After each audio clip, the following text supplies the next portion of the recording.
Hello dear students. पिछले lecture में हम लोग डिस्कस कर रहे थे जनन स्वास्थ्य के बारे में, जो हमारे एनसीईआरटी का, हमारी बुक का चैप्टर नंबर 4 है, अध्याय नंबर 4 है।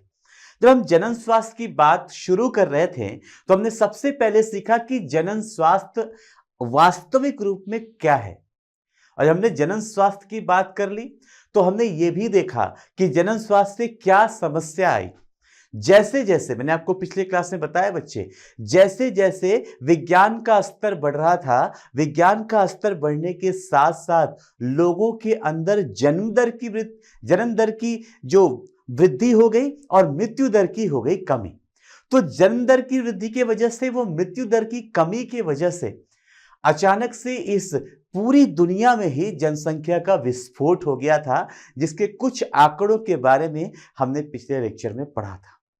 तो जनन स्वास्थ्य का एक जो दूसरा बड़ा इंपॉर्टेंट सा हिस्सा हो जाता है कि ऐसी कौन सी प्रक्रियाएं हैं, ऐसे कौन से तरीके हैं जिससे इस पूरी दुनिया को इस बढ़ती हुई जनसंख्या से बचाया जा सकता है।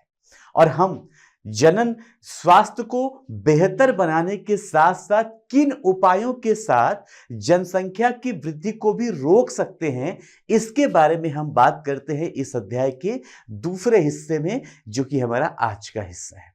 तो अगर मैं बात करूं कि भाई हम जनन स्वास्थ्य में आज क्या पढ़ने वाले हैं, तो हमने पिछले क्लास में पढ़ा कि जनन स्वास्थ्य को बेहतर करने के चक्कर में, कि जनन स्वास्थ्य होता क्या है, हमारी सरकार या पूरी दुनिया की जो सरकारें हैं वो कैसे गैर सरकारी संस्थाओं के साथ मिलकर लोगों को जननिक स्तर पे स्वस्थ बनाने की कोशिश कर रही हैं। और इस कोशिश से हुआ क्या कि अचानक से इस पूरी दुनिया में आबादी बढ़ गई। तो अपने जनन स्वास्थ्य तो ठीक किया, लेकिन उसका एक साइड इफेक्ट आ गया, यस और नो, उसका एक पार्श्व प्रभाव आ गया। उस पार्श्व प्रभाव से आप कैसे बचेंगे और किस तरीके से जनन स्वास्थ्य का ध्यान रखते हुए आप जनसंख्या की वृद्धि को नियंत्रण में रख सकते हैं, उसके बारे में आज हम इस दूसरे हिस्से में बात करने वाले हैं। तो हमारे दूसरे हिस्से का मेन टॉपिक ही क्या होगा? जनसंख्या वृद्धि में नियंत्रण। क्या होगा बच्चे? जनसंख्या वृद्धि में नियंत्रण। आइए शुरू करते हैं कि कौन कौन से तरीके से इस पूरी दुनिया में बढ़ती हुई जनसंख्या को हम कंट्रोल में कर सकते हैं। क्लियर बच्चे? आइए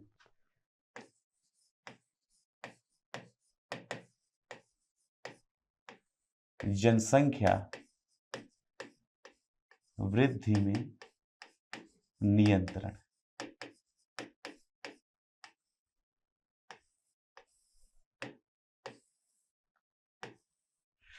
जैसा कि मैंने आपको पिछले लेक्चर में बताया था कि जनसंख्या में वृद्धि होने के सिर्फ और सिर्फ दो बेसिक कारण थे। क्या थे? सिखा रखा है मैंने, बट फिर भी एक बार, क्या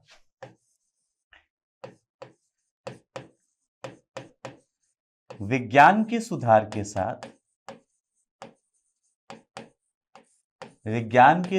के साथ, क्या हुआ?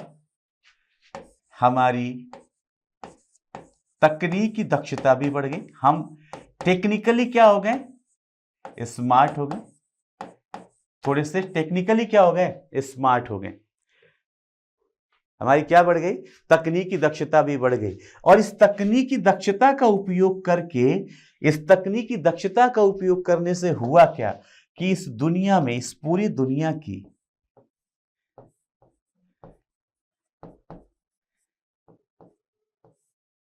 जो मृत्यु दर थी, जिसे हम लोग डेथ रेट बोलते हैं, ये डेथ रेट तो हो गई कम।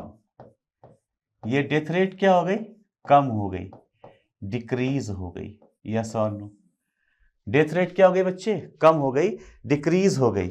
लेकिन बर्थ रेट क्या हो गई? बढ़ गई। अब आप जरा देखिएगा कि यहां पे कितनी सिंपल सिंपल सी बातें हैं। जो यहां पे बर्थ रेट है, ये बर्थ रेट बढ़ गई। क्या हुआ? तकनीकी दक्षता के हिसाब से चिकित्सीय दक्षता भी आई। इस चिकित्सीय दक्षता ने क्या किया? मृत्यु दर की कमी, इसको डिक्रीज कर दिया और बर्थ रेट में अधिकता।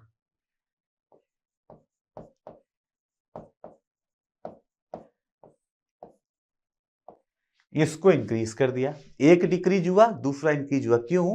क्योंकि तकनीकी दक्षता के साथ साथ हम अपने आप ही चिकित्सीय दक्षता में भी स्मार्ट हो गए। यस और नो?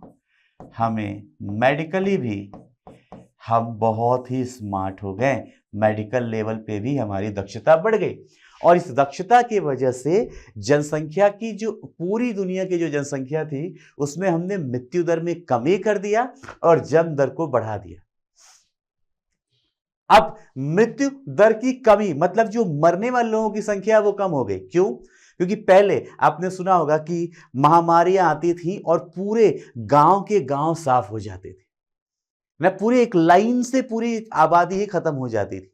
अब हमारे पास सभी चीजों के लिए क्या है? टीके हैं। बच्चा पैदा होता है उसको पहले ही बहुत सारे टीके लगा दिए जाते हैं, एक प्रॉपर चार्ट मेंटेन होता है। बच्चे के पैदा होने से लेके उसके 1.5-2 साल के जीवन में लगभग हमें कुछ निश्चित टीकाकरण कराना होता है, वैक्सीनेशन करवाना होता है, जो हम करवा देते हैं जिससे हमारा बच्चा हो जाता है सेफ। यस और नो? जिसकी वजह से मृत्यु दर की हो गई कमी। बहुत सारी महामारियां जो पहले बहुत सारी आबादी खत्म कर देती थी, उन महामारियों का हमारे पास अब समुचित इलाज है। जो बैक्टीरियल डिजीजेज हैं, जैसे आप टाइफाइड की बात कर लीजिए, कॉलेरा की बात कर लीजिए, आपके पास डिसेंट्री की बात कर लीजिए, अब इनकी या फिर आपके पास क्या है? मेडिसिन हैं। तो अब ये बीमारियां आपके लिए इतनी बड़ी बीमारियां नहीं है, लेकिन पहले ये बहुत खतरनाक होती थी। दूसरा, जन्म दर में अधिकता। क्यों? क्योंकि मैंने आपको बताया था पिछले क्लास में कि हमेशा बच्चे को जन्म देते समय, जब एक बच्चा पैदा होता था उस समय पे बच्चे की जान और उसके मदर की जान, जच्चा और बच्चा दोनों हमेशा खतरे में रहते थे। लेकिन अभी मेडिकली साउंड होने से, चिकित्सीय रूप से सक्षम होने की वजह से हमने वो समस्याएं बहुत हद तक अपने नियंत्रण में कर ली हैं, जिससे कि जन्म दर में वृद्धि हो गई है। जो बच्चे पैदा होते हैं उनके जीने की जो आसार हैं वो बढ़ गए। तो इन दोनों चीजों की वजह से हुआ क्या? इन दोनों चीजों का जो इम्पैक्ट था वो इम्पैक्ट ये था कि इन दोनों की वजह से ओवरऑल इस जनसंख्या का हो रहा था वृद्धि। क्या हो रहा था बच्चे? जनसंख्या की वृद्धि हो रही थी। अब देखो यार, यहां से अगर मैं बोल रहा हूं कि इस पूरे चैप्टर में अब हमारा जो कंसर्न है उस जनसंख्या में हो रही वृद्धि को नियंत्रित करना है, तो आपके पास दो ही चीजें हैं। एक, आप जनसंख्या कैसे बढ़ा रहे हो, एक मृत्यु दर को बढ़ा दिया है, आप मृत्यु दर को घटा दिया है, और जन्म दर को बढ़ा दिया है। तो हम ये तो नहीं कर सकते कि मृत्यु दर को बढ़ा दें, जबरदस्ती आप जाके लोगों को मारना नहीं शुरू कर सकते हो, है ना। वो बात अलग है, कोविड जैसी, सुनामी जैसी, कहीं पे बवंडर आ गया, कहीं पे भूकंप आ गया, लाखों लाखों लोग मर जाते हैं, हजारों हजारों लोग मर जाते हैं पूरे एक साल में दुनिया के कई हिस्सों में। वो एक प्राकृतिक तरीका है, लेकिन हम जाके लोगों को मार नहीं सकते कि यार दुनिया की आबादी बहुत ज्यादा बढ़ गई है, तुम इस धरती पे बोझ हो, चलो मैं तुम्हें निपटा देता हूं। ऐसा हम नहीं कर सकते। यस और नो? तो हम मृत्यु दर की कमी, जो कमी लाई है हमने, उस मृत्यु दर को हम बढ़ा नहीं सकते, हम मार नहीं सकते किसी को जाकर जबरदस्ती, लेकिन हाँ, हम जन्म दर में कमी कर सकते हैं, क्योंकि हमें पता है कि इस धरती पे जो मानव की जनसंख्या है उसकी जिम्मेदारी हमारे ऊपर है, हम मानवों के ऊपर है। तो हम अपनी अभिक्रियाओं में, अपनी क्रियाओं में कुछ ऐसा परिवर्तन करें, कुछ ऐसी चीजें बदलें अपने जीवन में कि इस जन्म दर को हम क्या कर लें, जो अधिकता है इसको कम कर दें, तो भी हम इस आबादी को, इस बढ़ती हुई जनसंख्या को नियंत्रण में ला सकते हैं। और हमारा टॉपिक भी तो आज का यही है कि जनसंख्या वृद्धि में नियंत्रण कैसे लाएं। तो जनसंख्या वृद्धि में नियंत्रण लाने का एक तरीका हमें समझ में आता है यहां से कि अगर हम किसी भी तरीके से जन्म दर की जो रेट है, जन्म दर की जो स्पीड है, इस दर को हम क्या कर दें, कम कर दें। इस दर को क्या कर दें, कम कर दें जो अधिक है। और इसको कम करने के क्या क्या तरीके हो सकते हैं, उसी के बारे में हमें बात करना है, जहां पे हम ये भी सीखेंगे कि अगर कोई मानव में, जो मानव युगल है उसमें नर या मादा दोनों में से कोई एक अक्षम है किसी भी रीजन से, चाहे वो भौतिक कारण हो, चाहे वो शारीरिक कारण हो, चाहे वो रासायनिक कारण हो या हार्मोनल कारण हो, किसी भी कारण से किसी नर या मादा से अगर संतति की उत्पत्ति नहीं हो रही है तो उनके अंदर कैसे हम संतति उत्पन्न कर सकते हैं, हमारे पास कौन कौन से उपाय हैं, उनके बारे में भी हम लोग बात करें। सॉरी। तो आइए हम लोग देखते हैं कि हम कैसे जनसंख्या वृद्धि को नियंत्रित कर सकते हैं। हम बात करने वाले हैं संतति निरोध की विधियों के बारे में।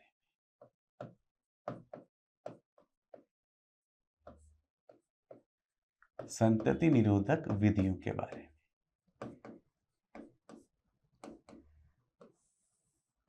जिन्हें हम बोलते हैं कॉन्ट्रासेप्टिव।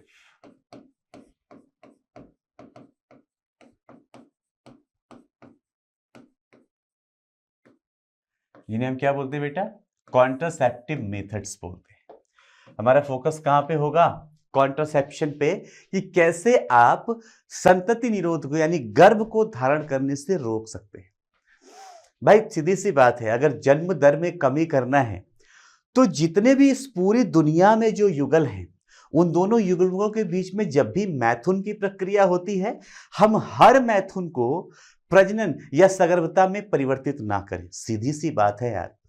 आपको वैसे भी पता है, हम लोगों ने पहले पढ़ा था, इसके पहले वाले अध्याय में जब हम मानव प्रजनन की बात कर रहे थे, वहां पे हमने डिस्कस किया था कि जब भी एक नर व मादा आपस में मैथुन की प्रक्रिया को संपादित करते हैं या करते हैं, तो ऐसा नहीं होता कि हर मैथुन उसमें सगर्भता का कारण बन जाए, हर सेक्स के बाद प्रेगनेंसी हो जाए, ये जरूरी नहीं है। यस और नो?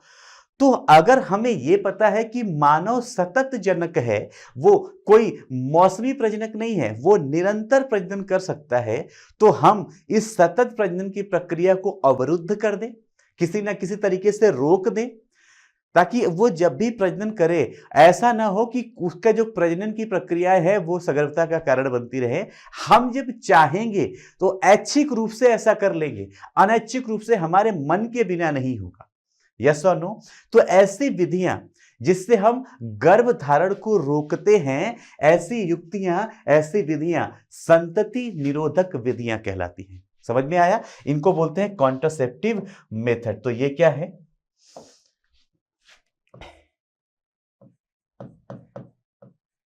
ऐसी युक्तियां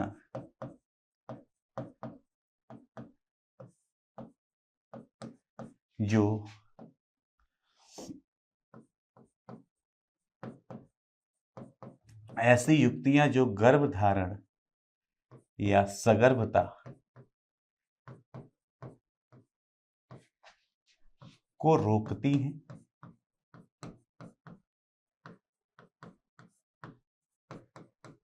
जो क्या करती हैं? जो गर्भधारण या सगर्भता को रोकती हैं, ऐसी विधियों को हम क्या कहते हैं? इन्हें हम बोलते हैं संतति निरोधक युक्तियां।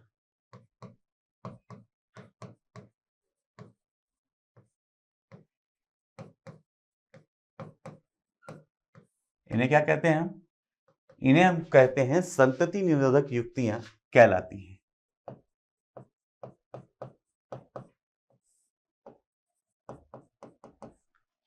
संतति निरोधक युक्तियां कहलाती हैं। जब हम एक मानव के लिए देखते हैं तो मानव के पास बहुत सारी ऐसी विधियां हैं जिससे वो रोक सकता है ना? जैसे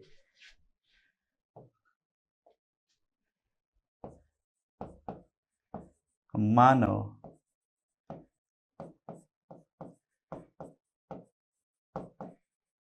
कई विधियों से सगर्भता को रोक सकता है।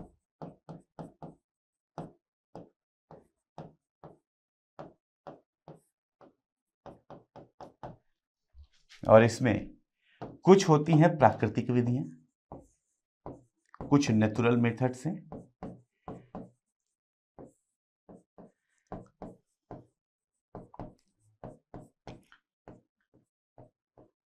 कुछ क्या है? नेचुरल मेथड्स हैं, प्राकृतिक विधियां हैं, कि जो मैथुन की प्रक्रिया है उसमें वो कुछ छेड़छाड़ करके मानव सगर्भता को रोक सकता है, सामान्य मैथुन प्रक्रिया में। दूसरा है अवरोधी विधियां,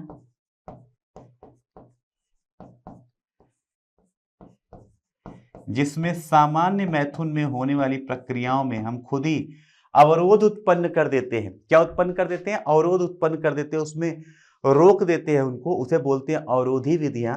जिसमें हम बात करेंगे कि इन अवरोधी विधियों में क्या क्या चीजें संभव हैं। यहाँ पे पहला संभव है गोली विधि द्वारा,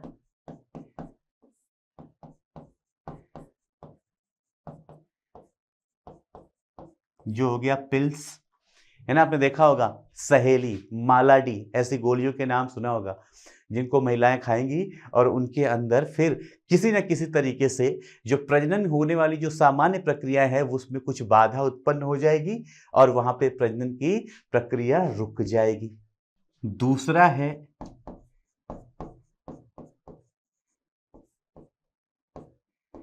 निरोध का उपयोग। कॉन्डोम्स या निरोध का उपयोग करके भी आप क्या कर सकते हो, इसे रोक सकते हो। अवरोधी विधियों में अंतः गर्भाशयी युक्तियां भी हैं। इंट्रा यूट्राइन डिवाइस, महिला के गर्भाशय के अंदर कुछ ऐसी चीजें लगा दी जाती हैं जो उसके गर्भाशय के अंदर पूरी तरीके से जो प्रजनन की प्रक्रिया है उसको होने से रोकती हैं। तो वो हो गई आपकी अंतर्गर्भाशय युक्तियां। ठीक है, तो प्राकृतिक विधियां हो गई, अवरोधी विधियां हो गई। इसके अलावा आपके पास एक ऑप्शन और है कि आप पूरा का पूरा क्या कर लीजिए, ऑपरेशन करवा लीजिए, शल्य विधि। ऑपरेशन के द्वारा ही आप अपने जननांग और या नर या मादा जननांगों के अंदर ऐसा परिवर्तन कर दें कि वो नॉर्मल मैथुन और प्रजनन की प्रक्रिया को क्या कर दे, अवरोधित करे, बाधित करे, है ना। ये कुछ विधियां हमें यहाँ पे इस चैप्टर के अंदर पढ़नी है कि किस तरीके से कौन सी युक्तियां हैं जिनसे आप रोक सकते हो। उनमें हम इन्हीं चीजों के बारे में बात कर रहे होंगे इस चैप्टर के अंदर।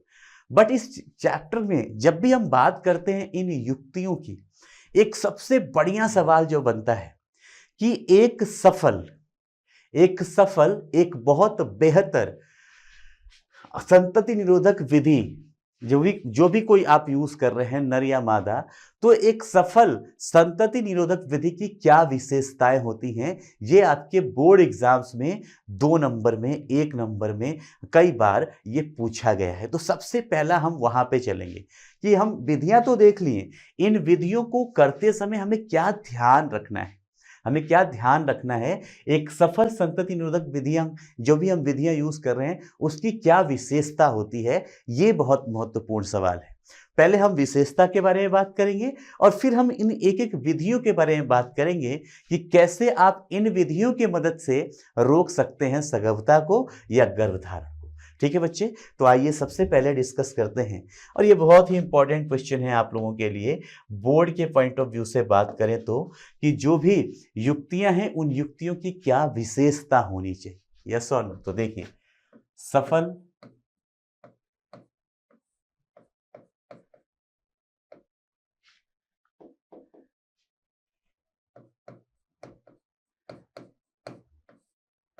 संतति निरोधक की विशेषताएं बहुत इंपॉर्टेंट है बेटा, बोर्ड के पॉइंट ऑफ व्यू से ये क्वेश्चन आप लोगों के लिए। एक सफल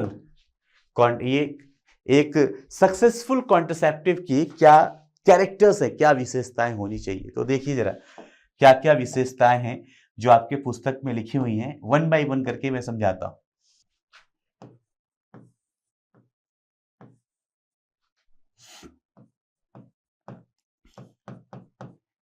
उपयोग में सरल एवं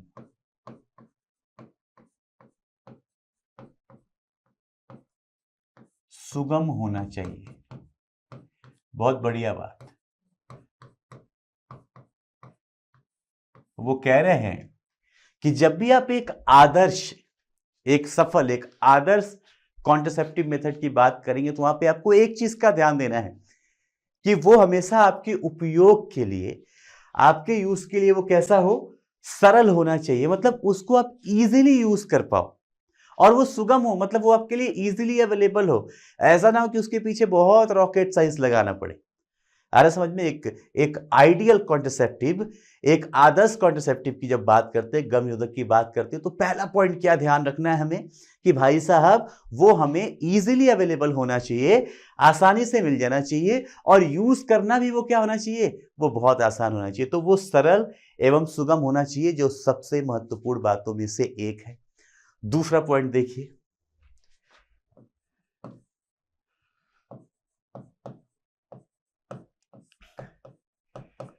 पार्श्व प्रभाव नहीं अथवा बहुत कम, मतलब उसका कोई भी साइड इफेक्ट नहीं होना चाहिए। पार्श्व प्रभाव का मतलब क्या है? Side effect.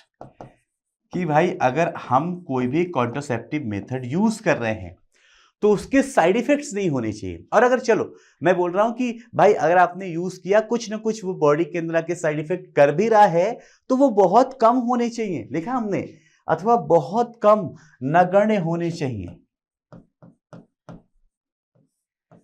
समझ में आ रहा है? क्या होने चाहिए?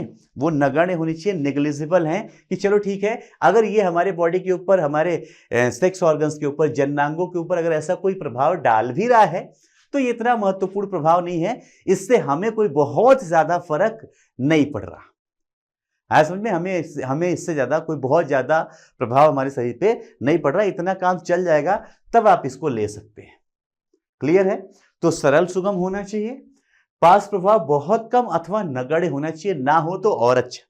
क्या होना चाहिए बच्चे? नगण्य होना चाहिए। तीसरा, ये उत्क्रमणीय होना चाहिए, मतलब रिवर्सिबल होना चाहिए। समझिए क्या बोल रहा हूं, और ये तो बहुत ज्यादा इंपॉर्टेंट पॉइंट है। उत्क्रमणीय होना चाहिए। भाई हमने इसको लगाया क्यों है?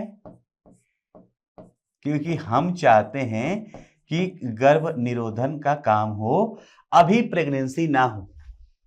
हमने इसको क्यों यूज किया कि भाई अभी प्रेगनेंसी ना हो, अभी हम गर्भ धारण को रोकना चाहते हैं, सगर्भता को रोकना चाहते हैं। लेकिन कभी तो ऐसा समय आएगा, आप रोक रहे हो, एक निश्चित समय के बाद आपका मन हुआ कि नहीं अब हमें बच्चे पैदा करना है, और ऐसी युक्ति आपने लगा ली जो इरिवर्सिबल है, मतलब एक बार सीन खत्म तो खत्म, तो आप इसको दूसरी बार फिर से आप प्रजनक बन ही नहीं सकते। यस और नो? तो ये हमेशा ऐसा होना चाहिए कि ये उत्क्रमणीय होना चाहिए। जब हम इन युक्तियों को बंद करें तो प्रजनन की क्षमता हमारे अंदर क्या हो जाए, वापस से विकसित हो जाए, हम वापस प्रजनन करके संतति उत्पन्न करने की क्षमता हमारे अंदर हो। क्लियर है बच्चे? ये हो गया उत्क्रमणीय होना, बहुत बहुत इंपॉर्टेंट बात है ये। चौथा,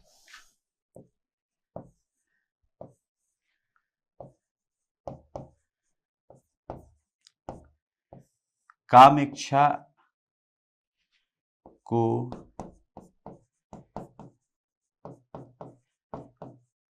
प्रभावित ना करे। और ये जो भी कॉन्ट्रासेप्टिव है वो ऐसा होना चाहिए कि वो नर या मादा के काम इच्छा को, मतलब उनके सेक्सुअल अर्ज को, मैथुन की इच्छा को खत्म ना करे, उनके अंदर मैथुन को लेके रोमांच बना रहे, ऐसी विधियां होनी चाहिए। ऐसा नहीं कि आपने कॉन्ट्रासेप्शन यूज किया, स्पर्म बनना ही बंद हो गया, आपकी सेक्स की इच्छा ही खत्म हो गई। ऐसी विधियां हम इस्तेमाल नहीं कर सकते, है ना, क्योंकि हम यहाँ पे संतति निरोधक की विधि की बात करें कि जो संतान उत्पत्ति को निरोधित कर सके, रोक सके। हम ये नहीं बोल रहे कि खत्म कर सके और रोक सके। एक निश्चित समय के बाद जब उस युगल की, उस दंपति की ऐच्छिक स्थिति ऐसी हो कि वो चाहते हैं बच्चे पैदा करना, तो वो आसानी से कर पाए। समझ में आया? तो जब भी हम बात करते हैं एक सफल, एक आदर्श संतति निरोधक की, तो हमें कुछ इन पॉइंट्स पे बहुत ज्यादा क्या करना नहीं चाहिए, ध्यान रखना चाहिए। क्लियर बच्चे? अब इसमें जब हम बात करते हैं तो बहुत सारी विधियां हो सकती हैं, जैसे कुछ परंपरागत विधियां हैं, जहां पे हमने बात की प्राकृतिक विधियां या परंपरागत विधियां, कुछ अवरोधी विधियां हैं, कुछ शल्य विधियां हैं, और इनमें भी, अवरोधी विधियों में भी हमने बहुत सारी विधियां लिख रखी हैं पहले से, यहाँ पे। तो हम यहाँ पे जब हम देखते हैं कि कॉन्ट्रासेप्शन के क्या विशेषताएं होनी चाहिए और कौन कौन सी विधियां हमें देखनी है, तो वो भी हमने पहले ही डील कर लिया है यहाँ पे। क्लियर है बच्चे? तो ये हो गई विधियां और ये हो गई विशेषताएं उस निरोधक की। क्लियर? अब हम लोग डील करेंगे एक एक विधि के बारे में। एक एक विधि कि कौन सी विधि कैसे काम करती है उसके बारे में सीखेंगे हम लोग। अब आइए देखते हैं क्या है। तो आइए देखते हैं सबसे पहली विधि जो हमने यहां पे लिख रखा है, जो है प्राकृतिक विधि या परंपरागत विधि। आइए बच्चे बात करते हैं हम किसके बारे में, प्राकृतिक या परंपरागत विधि के बारे में। पहली विधि जो हम पढ़ने जा रहे हैं वो है प्राकृतिक या परंपरागत विधि।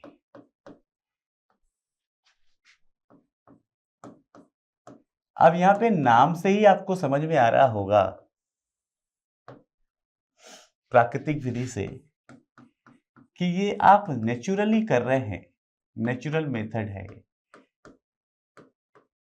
या आप इसे ट्रेडिशनल, परंपरागत के हिसाब से आप इसे ट्रेडिशनल भी बोल सकते हैं, ट्रेडिशनल मेथड है। बट मैं ये बोलूंगा कि आप फोकस करें प्राकृतिक विधि पे।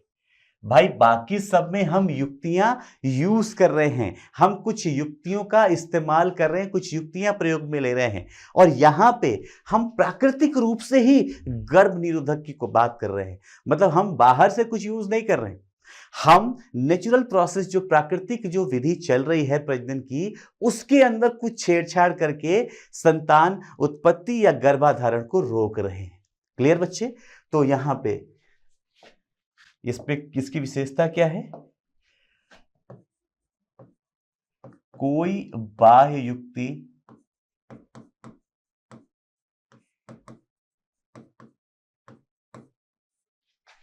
उपयोग नहीं की जाती।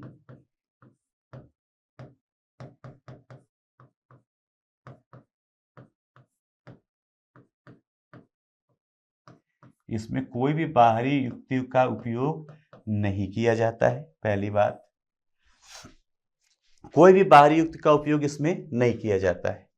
दूसरा, यह पूर्ण रूप से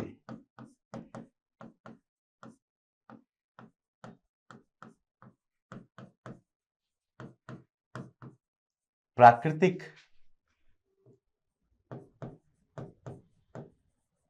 विधि अवरोध है। मतलब यहां पे बाहर से आप कुछ भी नहीं लेके आ रहे। आप समझेंगे थोड़ा इसके बारे में।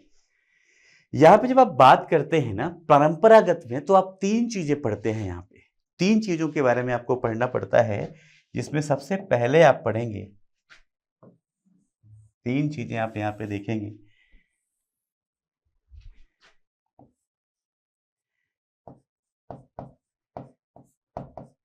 जिसमें सबसे पहला है ताल विधि, रिदम मेथड। हम लोग समझेंगे एक एक चीज को कि क्या होता है।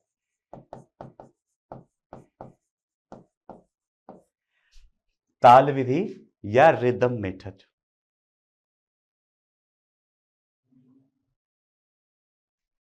जिसे हम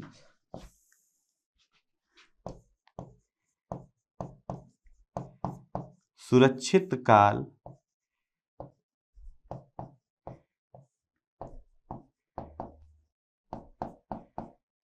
संभोग विधि भी बोलते हैं। अब शायद थोड़ा आप लोगों को आइडिया लगेगा, इसे हम लोग सुरक्षित काल संभोग विधि भी बोलते हैं, मतलब सेफ पीरियड सेक्स। सिखाऊंगा बच्चे, नाम देख लीजिए, सुरक्षित काल संभोग विधि, ये हमें पढ़ना है। इसमें पहली विधि। दूसरी विधि आपको यहां पे पढ़ना है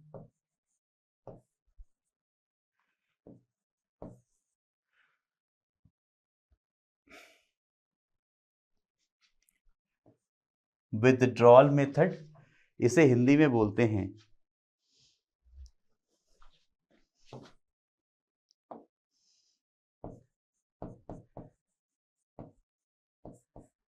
मैथुन भंग विधि।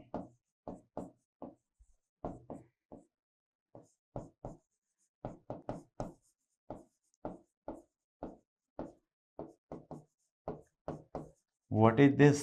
This is withdrawal method. ये क्या होता है? विथड्रॉल मेथड है, मैथुन भंग विधि है।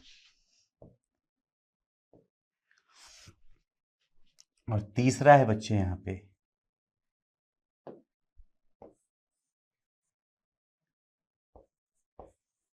वो होती है लैक्टेशनल अमनोरिया।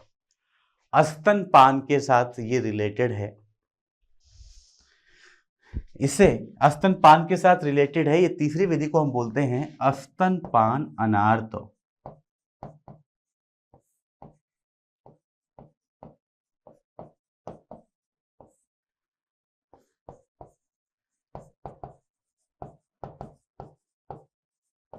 Lactational amenorrhoea. जरा सुनिए ये क्या है। ये तीन विधियां आपको यहां पे सीखनी है।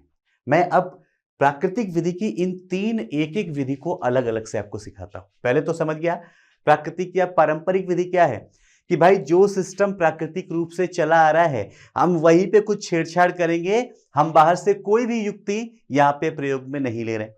क्लियर है? ये पूर्ण रूप से प्राकृतिक विधि है, जहां पे मेनली हम तीन विधियों की बात करते हैं। कितनी विधियों की? तीन। एक ताल विधि, दूसरा मैथुन भंग और तीसरा स्तनपान अनार्तो विधि। क्लियर बच्चे?